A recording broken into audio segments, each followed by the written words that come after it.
I think it's a very good thing that we're leaving the debate era behind, because I never thought that debates were actually the best venue in which to have these kinds of conversations.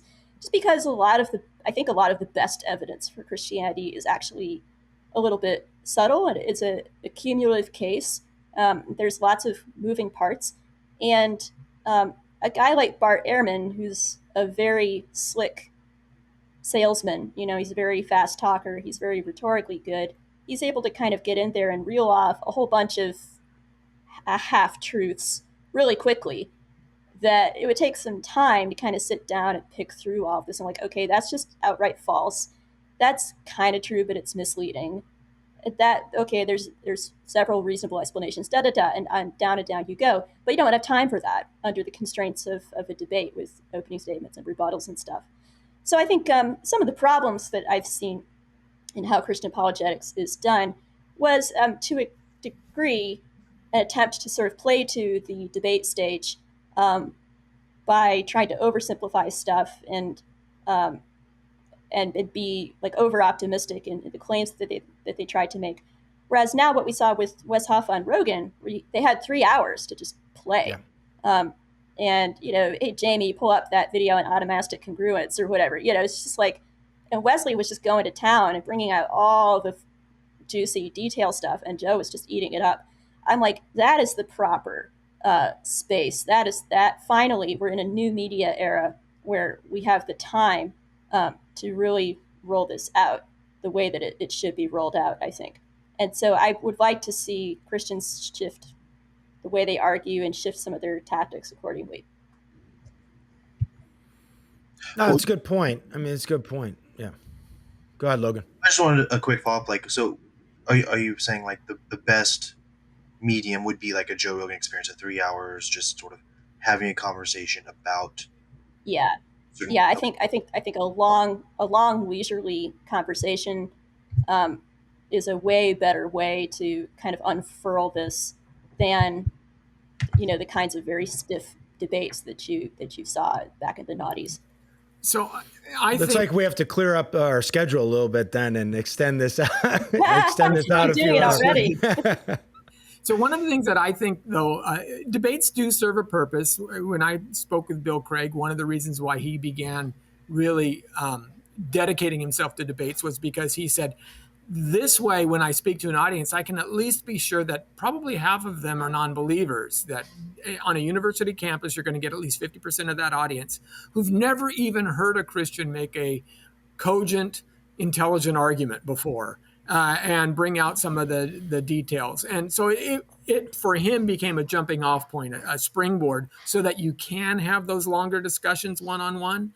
I find that also to be true online. And anyone who has a YouTube channel will tell you it's not the 1 hour podcasts that garner the most eyes. It's the shorts. The shorts are what everybody, and they are also, in my experience, what the internet atheists grab onto, watch, and comment on. And then they're the ones that are saying, of my shorts, they're saying, you're lying. How can you lie like this? And I said, did you watch the entire video? And then you get crickets.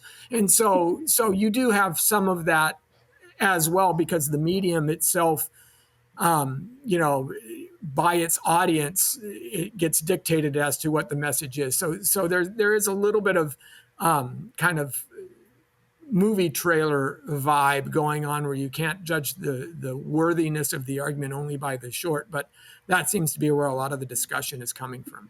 Well, and I think you're not wrong, but then I would also say, and I think this is true in all kinds of contexts, not just apologetics or whatever, I think Christians should sort of push back on the spirit of the content age, just like constantly worrying, okay, is this going to get clicks? Is my thumbnail cute enough? And there are certain channels that I won't name that seem very concerned with that sort of thing and less concerned with the actual substance of the content they're putting out.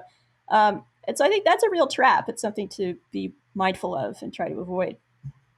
Well, and there is, and I won't name names either, but I mean, I guess a lot of people who are considered YouTube apologists themselves are not doing not even just scholarship, but they're not even really doing their own writing.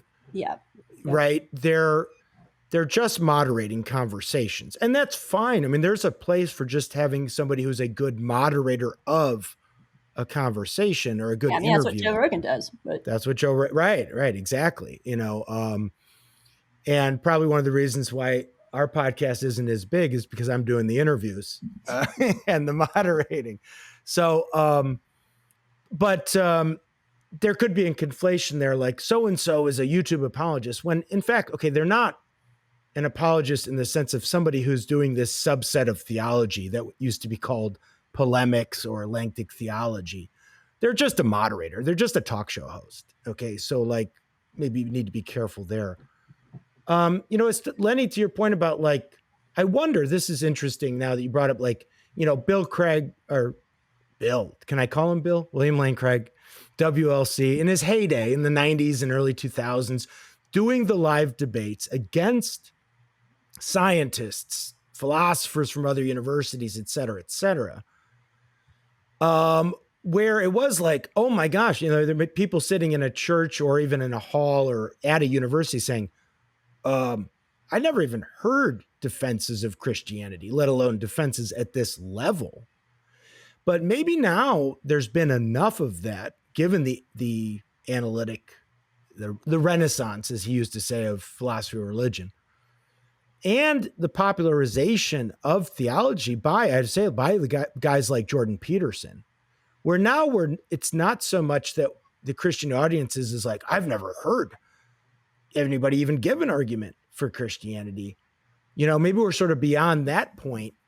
And now we are at a point where we can be more in the like, let's have the longer sort of dialogue, like that Bethel was talking. Yeah, about. you wouldn't, even in Christian radio, you wouldn't necessarily hear those kinds of things. You'd hear your pastor's Sunday sermon, but so the fact that social media exists today changes the landscape dramatically, because now you can go and look for answers from at least some type of reputable source and watch an entire hour lecture series given to astute academics or whomever. And so the fact that YouTube exists today does change it. However, some people won't seek that out. So one of the things that I used to do, we had a church that they would have a college campus ministry, and we would set up a couple of tables, and we'd put 2 or 3 of us behind a table with a couple of microphones. We'd put one microphone out in the foyer, and then we'd have a bunch of students on both sides holding up signs like, does God exist? Why is there evil in the world? These kinds of things, so that at lunch, and we'd always tell the Atheist Club, by the way, we're going to be here, bring your tough questions.